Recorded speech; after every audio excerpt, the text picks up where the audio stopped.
ዳጊ ወይ ምን ልትይ ነበር? የኔ ደርሳል። አንተ ምን ልትለኝ ነበር? ግዴ ለማ አንቺ ንገሪ። ችግር የለውም። እሺ በቃ እኩል በል።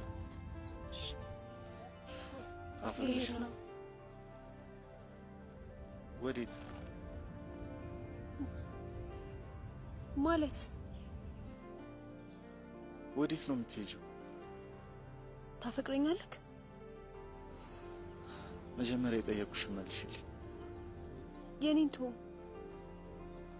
አዎ አፈቅርሻለሁ። ቆይ እንዴት አፈቀርከኝ? ማለቴ ምን ተሰማ? ህይወት ተሰማ። ከአንቺ ጋር መሆን ብቻ ነው የምፈልገው።